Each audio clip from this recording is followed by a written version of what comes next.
Good morning. Welcome to the annual presentation of the Kathryn W. Davis Global Community Scholars Community Service Projects. For those of you who do not know me, my name is Kent Trickle, and over the last 8 years I've had the pleasure of co-directing the Davis program with my colleague Lori Maida. As many of you know, Kathryn Davis' generous donation of $1 million over 4 years made the creation of this program possible back in 2007. For the past few years, we've discussed how much longer we could stretch that original funding and whether we might have to call it quits at some point.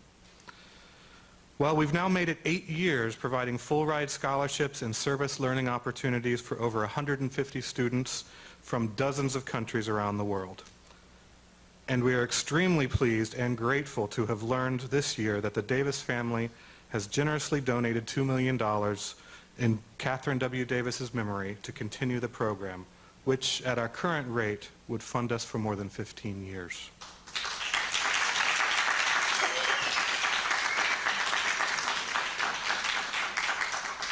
We are very proud of the accomplishments of all the students who have come through this program over the last 8 years, and we are pleased to be here once again in the Davis Auditorium to present the hard work of the 2014-2015 cohort of Davis Scholars.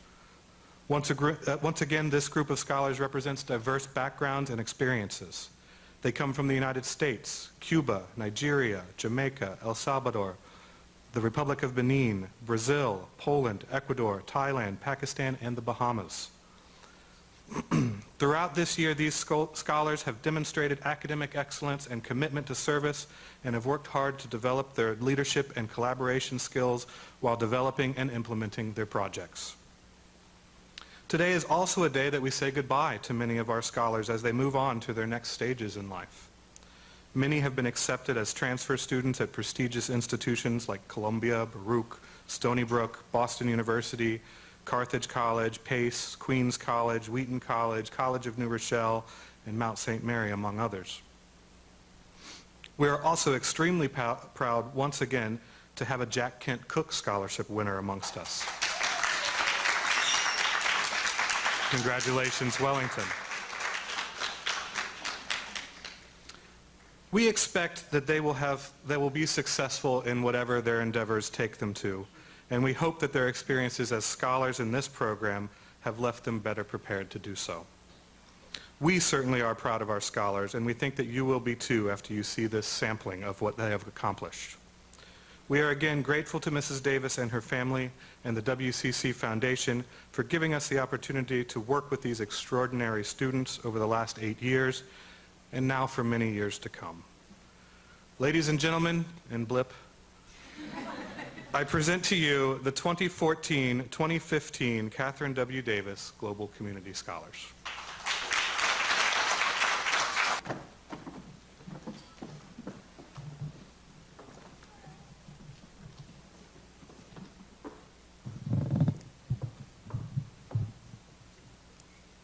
Good morning, everyone. Thank you for being here with us today. We are Beyond Bingo, and I would like to start by introducing ourselves. My name is Carmen Guillen, and I'm originally from Cuba. I'm Gladys Guevara from El Salvador. My name is Nikki Robertson, and I'm from the United States.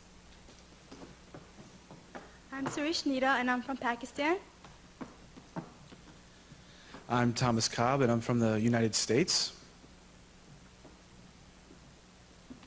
I'm Joseph Lyons from the United States. From the very beginning, our group knew that we wanted to work directly with people. At first, we discussed the possibility of working with children, but because we also loved the elderly and felt that they needed more attention, we decided to work with them. After doing some research, we found the New York State Veterans Home in Montrose, New York. Although they already had activities in place, they had nothing similar to the program that we wanted to implement.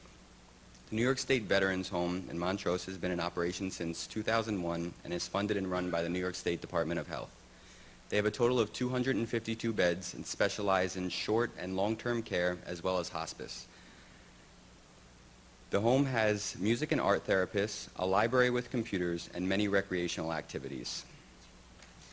Our mission is to bring a variety of socially and intellectually engaging events to the residents.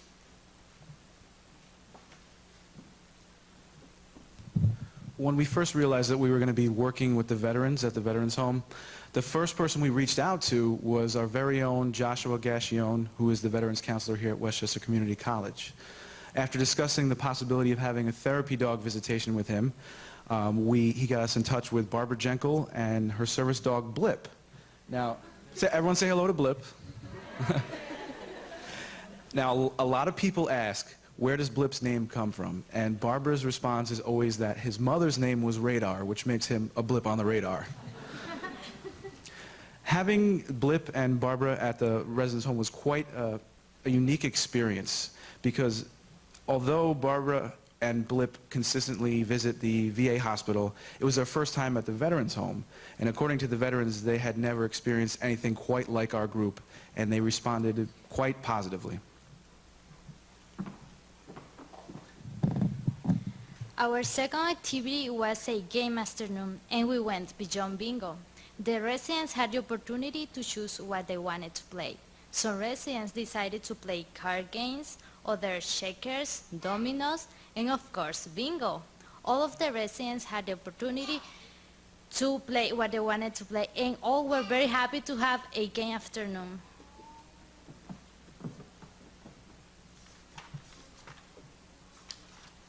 Our painting party with the residents was a great success. Our group with the art therapist at the facility, Cynthia, and she suggested that art would be a very therapeutic activity for both verbal and nonverbal residents. We purchased canvas for the residents and we let their imaginations do the work. In fact, the art therapy session was such a success that we went back another day to let them finish their art pieces, and they were able to bring them back to their rooms to decorate.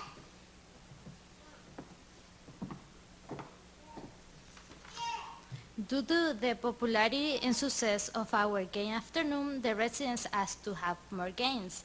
And this time we had bowling, and all of the participants had a chance to play.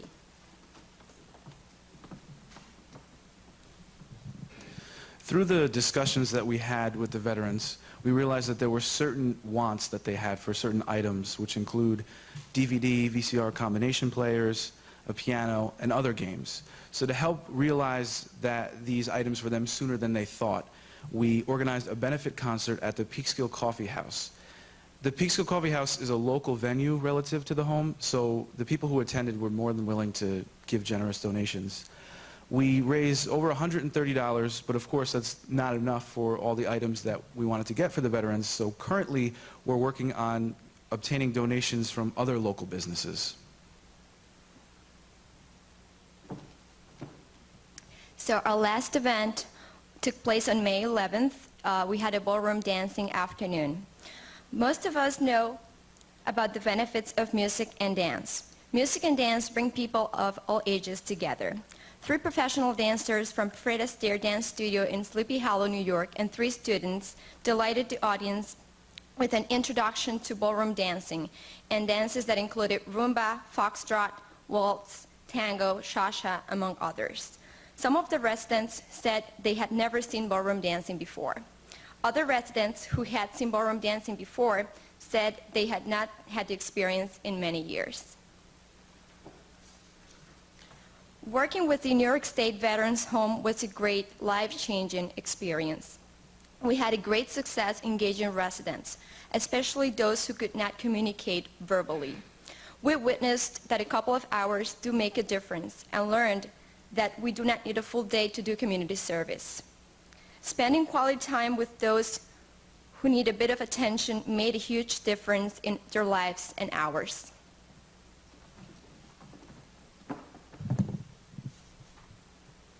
My group and I feel very honored to be standing here today. This would not have been possible if it weren't for the wonderful Mrs. Kathryn W. Davis and her willingness to give to the community. She has helped many students continue their education. Besides this generous scholarship, we got to give back to our community and work with diverse students. We would also like to thank the co-directors of the Kathryn W. Davis Global Community Scholarship, Dr. Maida and Professor Trickle. They have been there to help us since the beginning. It is a great feeling to have people that you can turn to if you are ever going to encounter difficulties. Their constructive feedback was extremely helpful in completing this project. There are a lot of people that we'd like to thank, and we can't thank everybody with the time we have. But some of the people we'd like to thank include, of course, Barbara Jenkel and her dog Blip, Joshua Gashione, the Veterans Counselor here at Westchester Community College, Cynthia Lamotte, who is the art therapist at the Veterans Home, Michelle Eason and Molly Grease, who are the events coordinators at the Veterans Home, Olga and Sasha Bylim, who own Fred Astaire Dance Studio, and of course the dancers from the ballroom event, Adriana Dwyer, Jordan Cowan, Sergey Trill, and the students who assisted them. Thank you.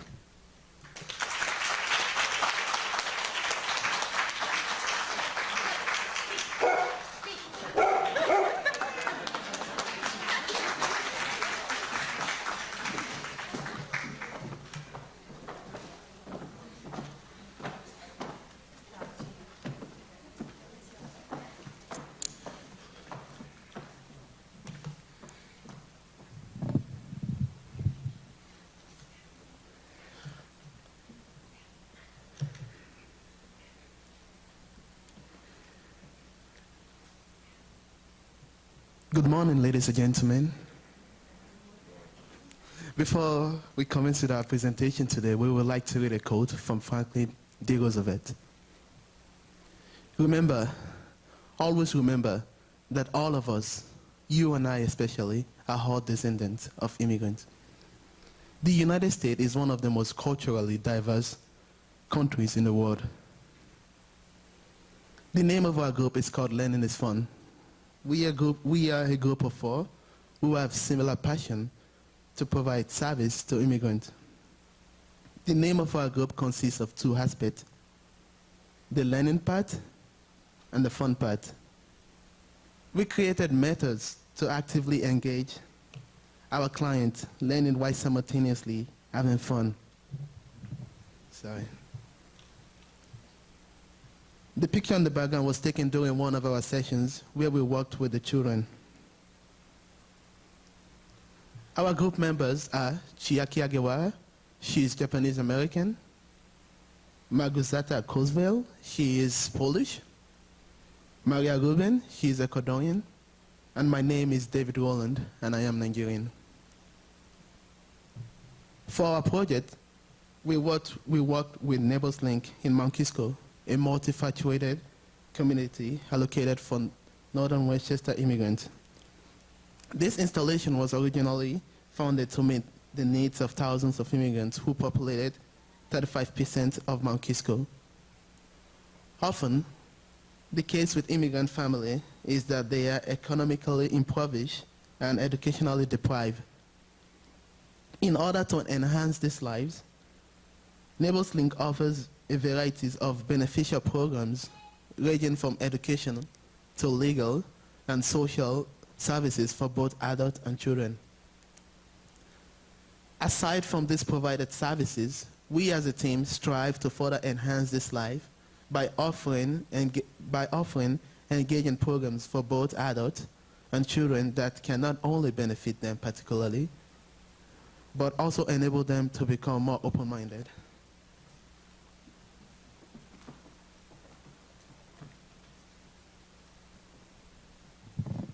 The first event we participated in at Neighbors Link was Mercado de las Fiestas. It took place in the middle of December 2014 when we helped to set up a Christmas toy market where parents could, quote unquote, shop for free Christmas gifts for their kids. After the gifts were selected, we assisted in wrapping them with decorative paper. Our first official session was Children's Family Night. We worked with kids ranging from 3 to 10 years old. As part of the program, we introduced kids to various cultural backgrounds the 4 of us come from: Ecuador, Japan, Nigeria, and Poland. The kids who come to Neighbors Link are strictly from Hispanic backgrounds. Hence, we wanted to expose them to different cultures and help them become culturally affiliated. We started each of our sessions with the kids by doing some interactive icebreaker games that allowed the kids to feel comfortable with us. In the educational part, we first talked about the about Japan and its cultural attributes, including food, clothes, traditions, languages, etc. We also made origami with the kids where they were able to get a taste of the Japanese arts and crafts. Then we talked about Ecuador, where we read a book about the Galapagos Islands and Charles Darwin's theory of evolution. We talked about the geography in the different Ecuadorian festivals. Finally, we helped our kids to create paper dolls and decorate them with festival colors. The theme of our second night with the kids were Nigerian Poland. First, we spoke about the Nigerian culture and everyday life. We taught kids a few words from the native language Yoruba. We also introduced the kids to the native animals of Nigeria. Finally, as part of the arts and crafts component, we created colorful African face masks. During the Polish talk, aside from introducing the kids to the Polish culture and traditions, we also managed to make a link between Poland and Nigeria. There happen to be various species of birds, like for example the white stork, that seasonally travel in the fall to the northern and central Africa, and with the spring come back again to Poland.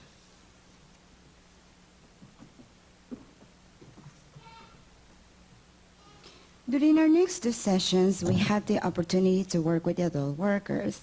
We started each meeting with an interactive ESL games to help to break the ice.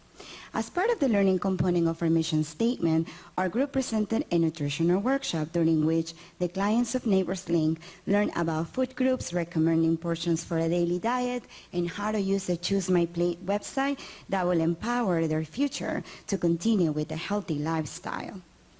In addition, each client received a free recipe book translated in Spanish, which included easy-to-make and budget-friendly recipes that will have healthy options that will benefit their future. Also, all the clients were provided with the SNAP applications that will help them to obtain free groceries that will include fresh fruits and vegetables. For our second afternoon session, we borrowed an ESL medical kit from the Westchester Community College English Institute. We use it to act out a visit at the doctor's office. We asked each client to participate in a role-playing activity where they act out a hypothetical situation at the doctor's office. They were assigned roles as doctors, doctor's assistants, and injured patients, during which our clients could get familiar with the medical vocabulary. Then during our next session, we presented an email and Skype workshop. Skype is an internet face-to-face telecommunications service provider that offers free video calls to people around the world. One of the essential steps in creating a Skype account is to create an email account that you can connect your Skype account to. Based on the feedback we got from our clients, the workshop was very successful. In fact, one of our clients were able to call her relatives outside the U.S. right after we provided them with help in creating an email and a Skype account.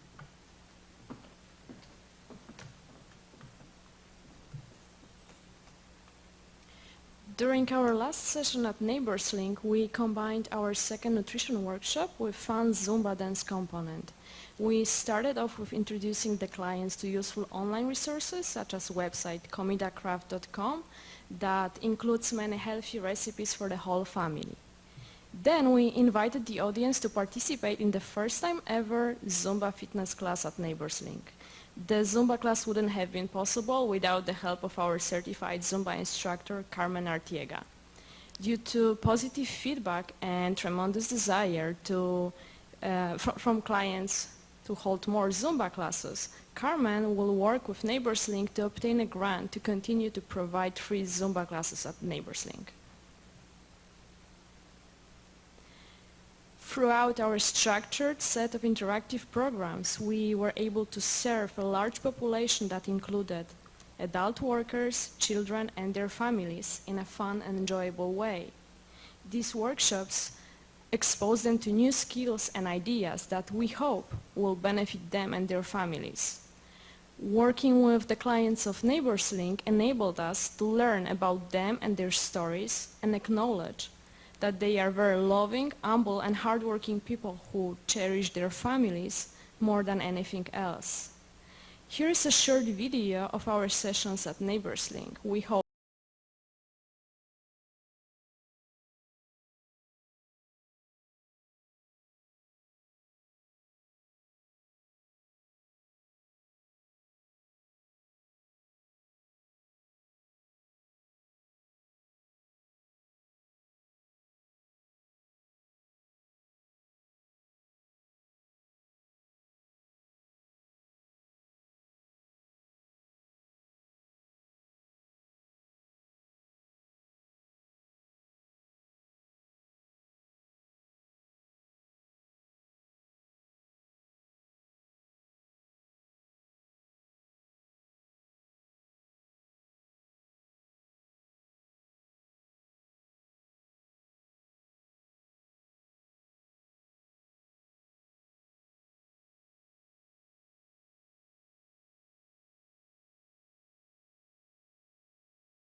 At this time, I would like to take a moment to thank Mrs. Kathryn W. Davis and her family, because without them, we wouldn't be able to work on our project and be here today. The success of our project wouldn't have been possible without our professors, Dr. Laurie Maida and Professor Ken Trickle's continuous support and advice throughout the year. We would also like to thank the coordinators of NeighborsLink, especially Susan Arcus and Sarah Levine, for inviting us and allowing to execute our project. Also, Mrs. Kathy Graf of the English Language Institute for helping us organize our ESL games, and Carmen Artiega for leading our Zumba class. And last but not least, the clients of NeighborsLink, who have contributed so much to the community of Westchester. Thank you.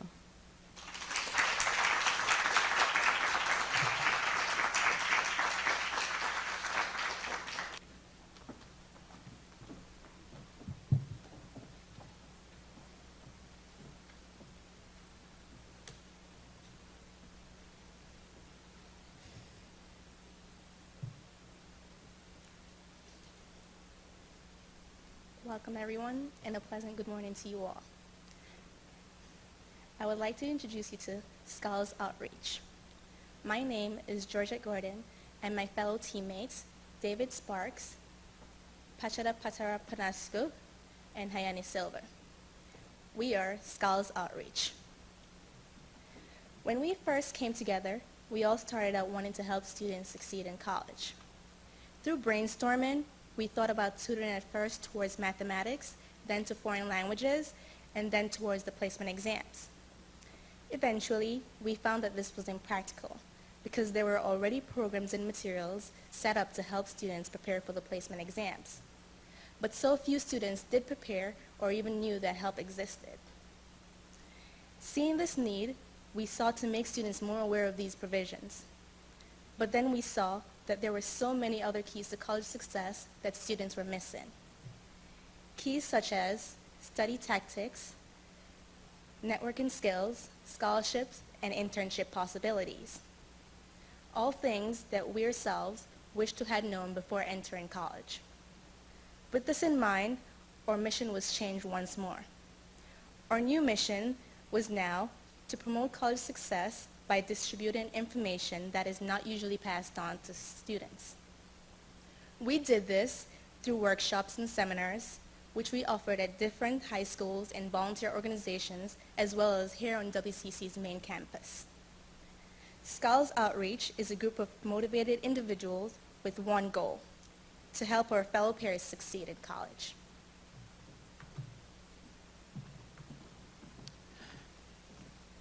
In order to find out whether our information was presentable and of interest to students, we held a pilot here on Westchester Community College's main campus.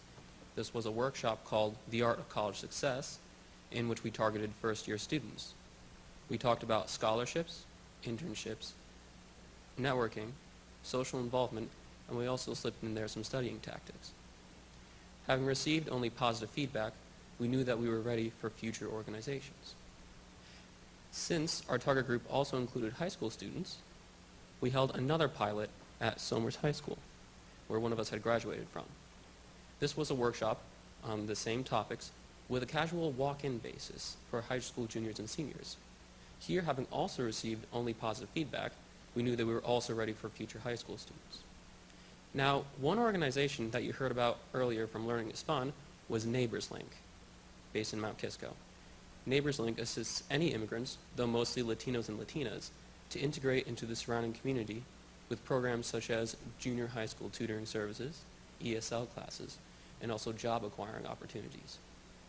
In partnership with them, we held 2 workshops in April. The first was on networking and internships, and the second was on financial aid and scholarships.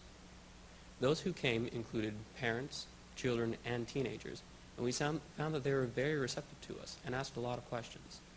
Because they asked so many questions and interacted with us, we were able to clarify certain misconceptions. For example, some of the attendants thought that the intern in internship implies that one must live at the internship, but this is not necessarily the case. Someone can actually commute to an internship instead.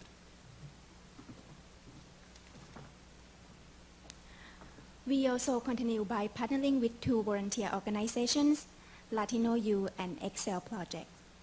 These two organizations are working on creating learning activity for students in middle and high school who do not speak English as their first language.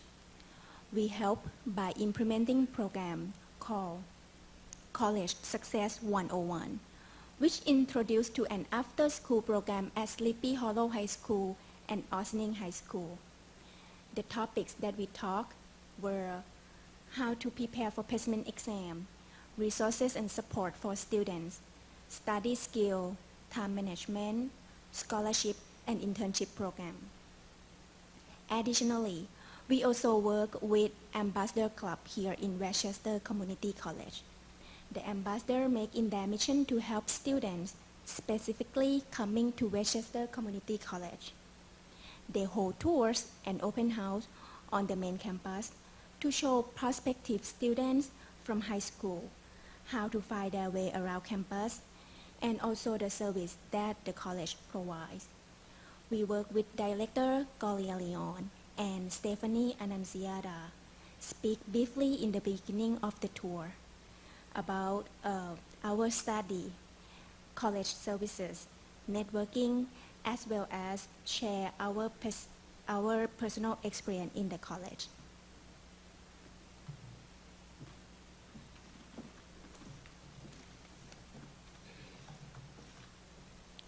Scholars Outreach produced a video. This video was designed to help incoming freshmen with the placement exam. In this video, you answered questions such as, why are placement exams important? How should I study for them? What happens if my scores is too low? We offer guidance based on previous experience with the placement exams.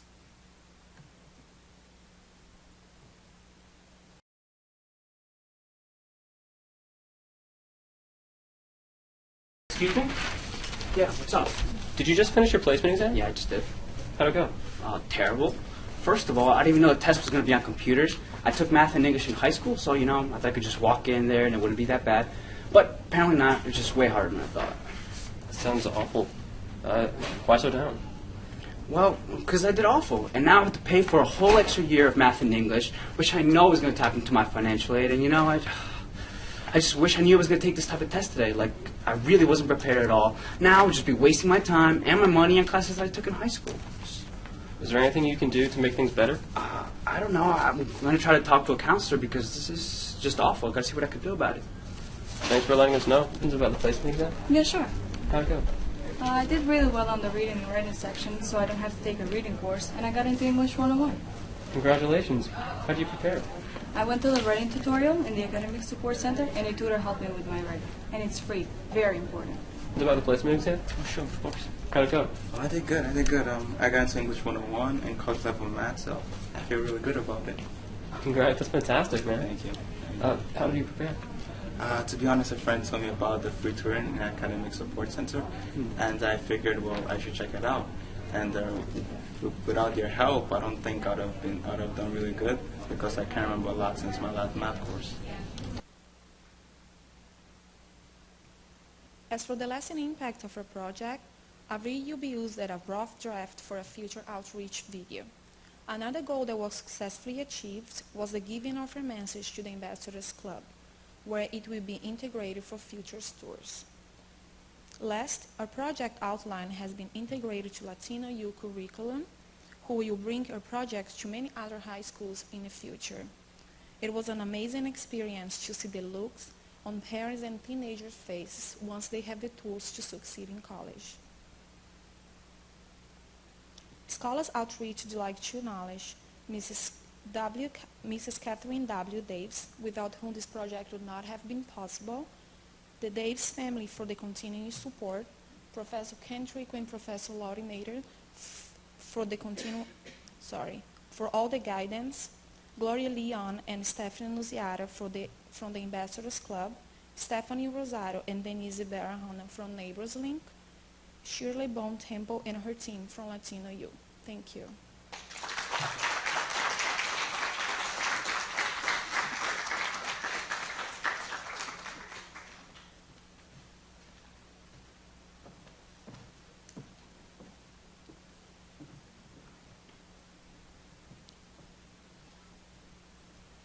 Good morning. SASH is a movement to end sexual harassment powered by a network of Westchester Community College activists. We work to help students better understand sexual harassment, to inspire public conversations, and to develop innovative strategies to ensure knowledge of access to campus services. My name is Emily Badillo, and I feel that in order to create a more safe and equal society, we must educate those around us about sexual harassment in order to spark a change in what we accept as normal behaviors. Unfortunately, I and others have faced sexual harassment on campus. No one should be made to feel uncomfortable in public spaces. My name is Kiria Aho, and I wanted to work on this project because I felt that no student should have to deal with the added pressure of either being a victim or a witness to sexual harassment. I felt that as students we have a lot on our plates, trying to perform well in school, that we did not want to deal with such issues. My name is Carrie Philbrook, and I've always been passionate about women's rights. Growing up, I was under the impression that catcalling and street harassment were just things that I had to put up with as a woman. Now that I am empowered in my ability to say something and stand up for myself, I wanted to work on a project that would help others do the same. Hollaback is a movement to end street harassment powered by a network of local activists around the world. They work together to better understand street harassment, to spark public conversations, and to develop innovative strategies to ensure equal access to public spaces. Hollaback recently partnered with an outside consultancy firm to take our understanding of public harassment beyond the street and onto college campus. They collected data from 282 undergraduate, graduate, and part-time college students and 44 college administrators on campuses from the urban, suburban, and rural U.S. to find out how harassment exists in spaces of higher education. From their survey, they found that 67% of the students on campuses actually experience sexual harassment. 61% of the students witnessed sexual harassment, but only 17% of them reported the incidents to a person in authority.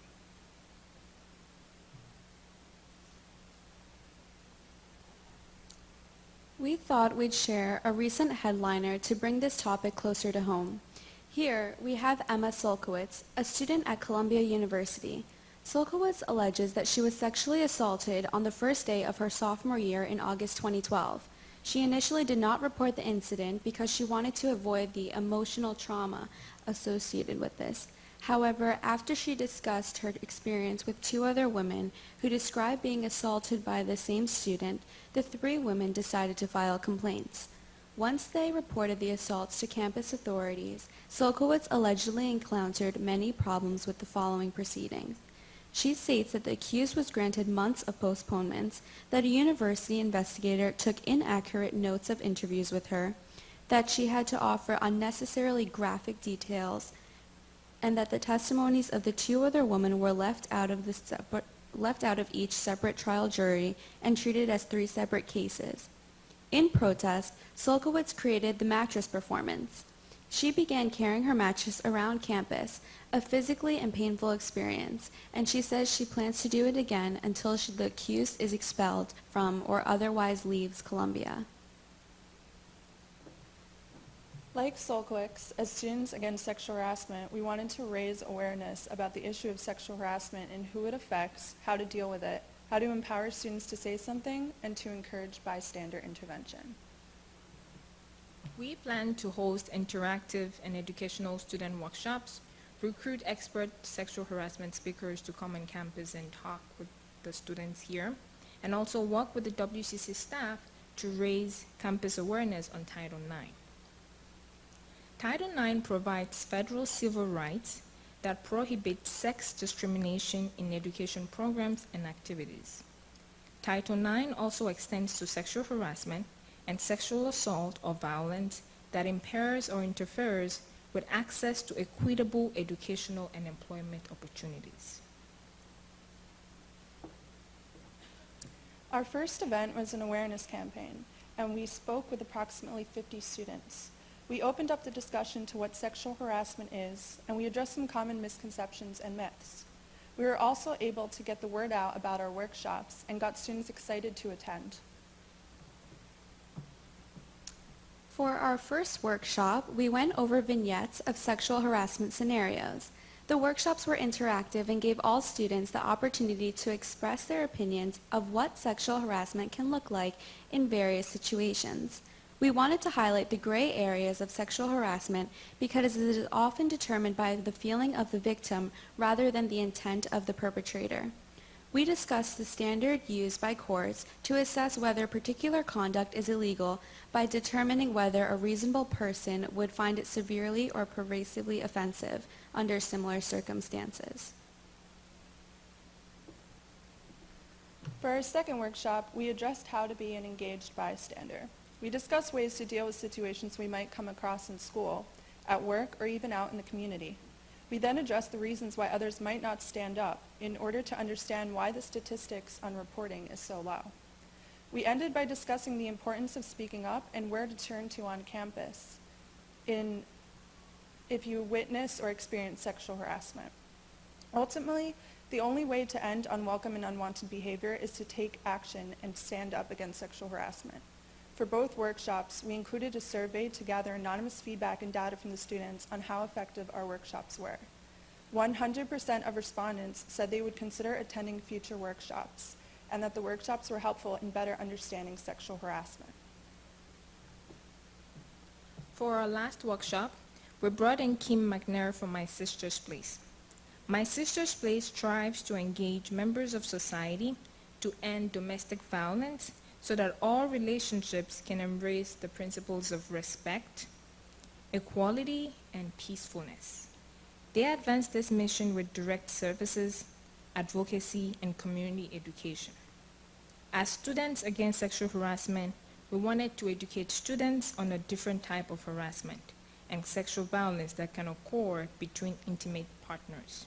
Kim McNair led an informative discussion on how sexual violence can escalate in relationships, address misconceptions on what types of abuses looks like, and why it can be difficult for men and women to leave sexually violent or abusive relationships.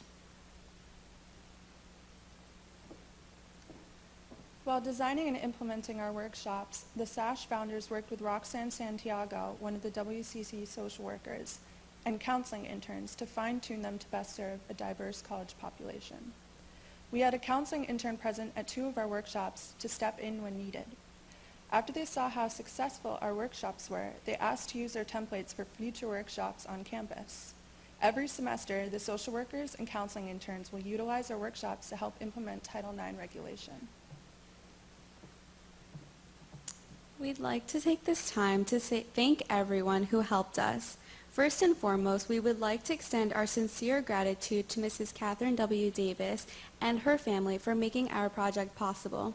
We also received generous donations and contributions from Phi Theta Kappa and Webb. The guidance from Professor Trickle and Dr. Mato were crucial in our implementation of all the ideas we had, and their feedback always helped us get over any bumps we faced along the way.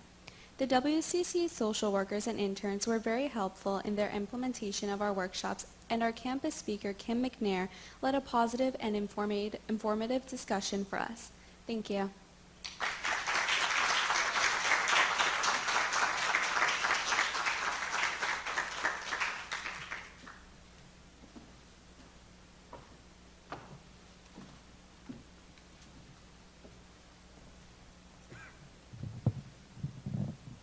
Good morning, ladies and gentlemen. We are Helping Hands. HANDS is an acronym for Hunger and Need Distribution Service. I would like to start by introducing our team members. Wellington Mackey is our executive director. He's from the Bahamas. I'm Lorraine Almeida. I'm from Brazil. I'm director of social media. Frank Malaysia from the United States, our director of marketing. Michelle Allen, also from the United States, is our director of procurement. And Kyria Aho from the Republic of Benin is our director of communications. We are college students and social activists with different backgrounds and one common goal. We want to make a difference in our community. We then put our minds and hands together to combat the growing issue of food insecurity. But what is food insecurity? The U.S. Department of Agriculture utilizes a very specific definition. This definition draws a line of distinction between food insecurity and the generalized term hunger. Food insecurity is not complete deprivation or starvation. Food insecurity is basically the uncertainty about the ability to secure adequate nutrition for you and your family. To better understand how a person lives under food insecurity, I'd like you to picture a working family man who makes about $300 a week. This man has a sick wife and children at home, and one morning, that man had no food to put on his table.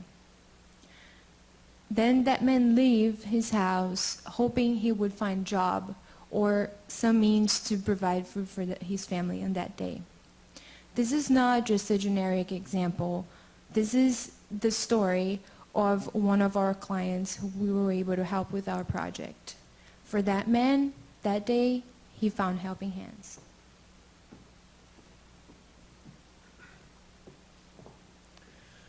While food insecurity is present all around the world, you may be surprised to hear that it also exists within economically developed countries such as the United States. The United States boasts an economy with an annual gross domestic product exceeding $15 trillion and an estimated annual income per capita approaching $48,000. This makes the United States one of the richest countries in the world, but it also exemplifies the social paradox within our borders. The facts are that currently 49 million U.S. citizens live in a food insecure household, and out of those 49 million people, 16 million are children. Unfortunately, my best friend is one of those 49 million individuals, which made this project really hit close to home for me. Another interesting point of emphasis we found in our research was the fact that the best predictors of food insecurity are low-wage employment, underemployment, and unemployment. So what does this mean? It shows that working-class families make up the majority of food insecure citizens. The Feed America network reports that the median monthly household income of recipients is $927 per month. About 54% of households reported at least one employed person. Of those employed, there were 57% more likely to be a part-time rather than a full-time worker. And nearly 3/4, 72% of households served by the Feeding American Foundation live at or below the poverty line. That brings us back to Helping Hands. As we have discussed, there are literally thousands of feeding programs across the nation that are working tirelessly to battle food insecurity. With Helping Hands, we didn't feel that becoming just another distribution channel was maximizing our potential. After further research into the issue, we quickly discovered that the majority of the food pantry programs in service were often disjointed and isolated from one another. Most were not adequately staffed, had poorly planned logistics, and most of all, had no idea that the others existed. Many of these pantries ran services during the same hours and didn't have the administrative resources to recruit business leaders, maintain consistent donations, set up proper funding initiatives, or even maintain minimum sanitary standards. If we could rebuild and establish these pantries, we could dramatically increase their effectiveness and efficiency in fighting food insecurity. We decided that this is where we wanted to make our mark. We decided that the Bronx was the place to go. It's a densely populated area with huge swaths of heavily concentrated underemployment. We found Temple Bethel in the Morrisania district of the South Bronx, a small Hebrew congregation that was keen on establishing its emergency food program. Over the course of a year, the temple poured its resources into converting a portion of its building space into a beautiful food pantry, complete with shelves and ready to go. However, they had no knowledge of the requirements for food bank certification or that they needed to even be certified at all. That's where Helping Hands came in. After contacting the Food Bank of New York City, we were given the requirements we would have to meet in order to have the temple certified by the food bank. This required a number of things. First, we would have to administer a weekly food pantry serving at least 40 to 60 families with 15 to 20 pounds of food for 12 consecutive weeks. When we opened the pantry the first time in February, there was a lot of nervous energy and a sense of anticipation. Had we done enough? Would anyone come? Would this be a success or would it be a failure? Our fears were quickly put to rest. We were able to serve 96 families within Food Bank's guidelines that first Saturday. Next, we would have to build a database and inventory tracking system. After adapting different database software to try and meet our needs, as well as a frustrating shift back to pen and paper, we are finally and gratefully able to say that we have moved to a system that allows us to create client ID cards and a barcode scanning system for inventory tracking. Next, we would have to establish a donor base to fully fund this operation. The temple was an excellent resource for this. They reached out to their affiliate temples for assistance, and the HANDS team reached out to local business communities. Through these efforts, we've been able to keep the operation successfully funded. Next, we would have to create a board of directors. Again, the HANDS teams reached out and found members of the community and temple to fill these roles. Finally, we had to create an operational budget with annual projections. This was a great opportunity to the business and accounting majors on our team to apply what they had been studying here at Westchester Community Colleges. We are proud to say that we have met all requirements for food bank certification, and our application has been successfully submitted. The purchasing power of every donor dollar will now grow exponentially. At this point, the program can expand the number of clientele it serves, as well as the size of the average pantry package. One of the unexpected measures of our success has been the expanded definition of the word community. It was an amazing and humbling experience when we realized what it was to feel the acceptance that the community offered us. A key moment for us happened one Saturday. While our team is at the pantry every Saturday from 8 a.m. until whenever we're finished, we are not alone. We wake up our family and friends every week and they show up to support us. Wellington's 4-year-old daughter, who's sitting over there, is in charge of taking the numbers as clients come to us. One day, number 4 came in, she handed her number, and Hannah, because every opportunity is a learning experience, says the number 4 to her, and the woman tells her the number in Spanish. She says, cuatro. Hannah looks at her for a second. She's not too sure what she's supposed to say. She's like, I don't know what's going on here. But she says it back to her, and the woman gives her a very genuine and a very encouraging smile. The next person comes in and does the same thing, with no prompting, no asking. And Hannah, again, gives the look like, okay, I'll do this, but I'm not sure how this is supposed to go. But each person continued to encourage her. As the pantry went on, every person who came to the window to get a package, but again, with no prompting and no asking, would encourage her to say their number. And they were genuinely excited when she got it. While we were also focused on securing donations, making space for deliveries, getting volunteers, and everything else that this project entails, we almost missed that very precious moment.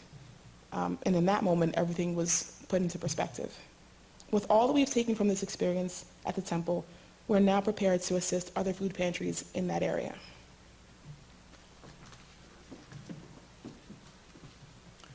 We are confident that this project will have a lasting impact on the residents of this community. Of course, now our clients have a reliable source of supplementary food and a place to turn to for emotional and spiritual support in their time of need.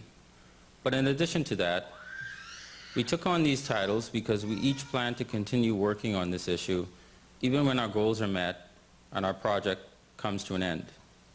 Helping Hands will be continuing the work of building a strong community web by shoring up the logistics and efficiency of other area food banks, by engaging business and political leaders, and by linking these various organizations together to create a seamless integration that will address food insecurity in a comprehensive way. We believe that working together as a community is the key to bringing an end to this problem. The personal growth that this project has engendered in each of us is perhaps the most significant impact, however. What makes the Kathryn W. Davis Global Community Scholarship so unique is that it brings some of the best and brightest minds on campus together, placing us around the same table to work on issues that we are passionate and optimistic about. I can genuinely say I am proud to have been counted among such talented and dutiful students, and to have been able to share different perspectives from all over the globe. For my group in particular, this process has forged a deep friendship that I'm certain will last a lifetime. Right, guys? With that, I would like to present to you a photo diary that we put together that may give you a sense of the relationships that have been formed during our time in the Bronx.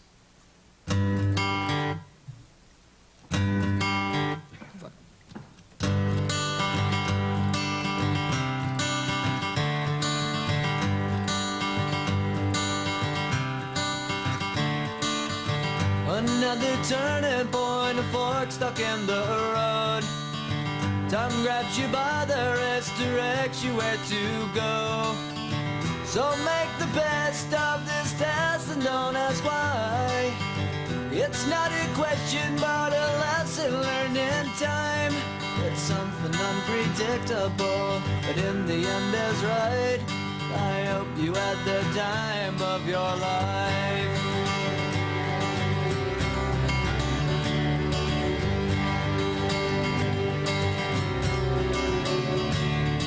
So take the photographs and still frames in your mind, hanging on a shelf in good health and good time.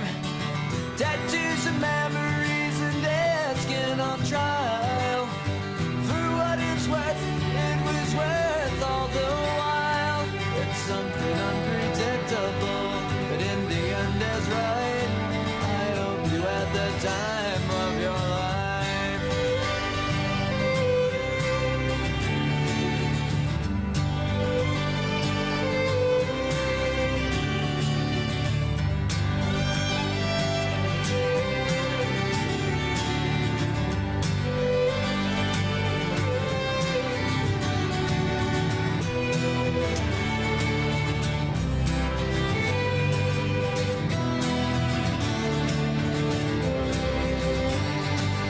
Something unpredictable, but in the end it's right. I hope you had the time of your life.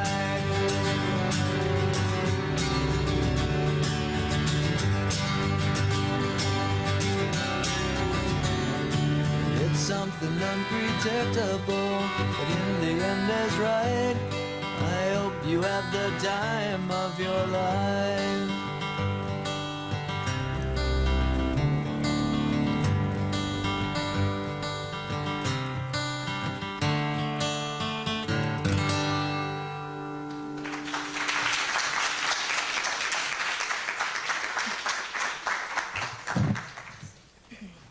Well, I see that you enjoyed our photo diary.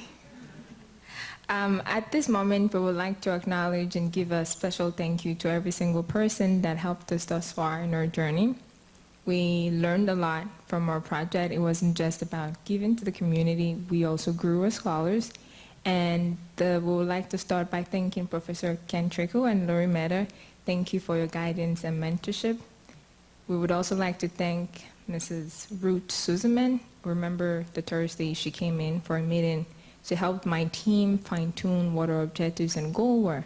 We know she's a very busy lady, but she found time for us, and we would like to thank her for that. We would also like to thank the leadership of Temple Bethel. They opened their doors to us. They believed in us. They supported us all through. They had people coming every Saturday morning to help us pack the food and hand it out. We are very grateful for that. We would also like to thank all the volunteers and everybody that came. But since we can't list everyone, yes, we will just cite a few of them. We will start with Jean Anderson. She allowed us to use her account to procure food from the food bank of New York City, so it was easier for us to hand out more packages to the families. We would also like to thank Hector Dominguez. My teammate Michelle mentioned earlier that we have a database that we're now using. He helped us fine-tune and come up with one that was more effective and efficient and better suited to our needs. Would also like to thank his wife, Eunice Dominguez. She helped us with the translation. So the place we worked, it's heavily populated with Spanish-speaking population, so our clients spoke Spanish. But Spanish is not something a lot of us in the group were familiar with. So she would come in every Saturday, help translate, and help us fill out the forms, and for that, we're really appreciative. We would also like to take this opportunity to give a very big and special thank you to Mrs. Kathryn W. Davis and her family. None of this would have been possible without her generosity and her support. And I will leave you with a quote from the lady herself. She says, "My challenge to you is to bring about a mindset of preparing for peace instead of preparing for war." Thank you for your time.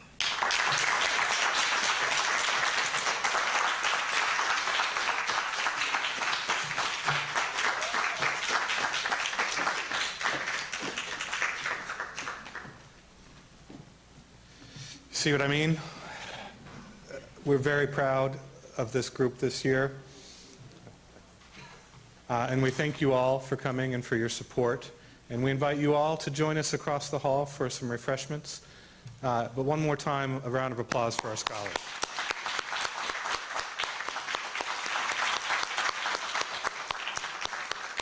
Congratulations, everyone.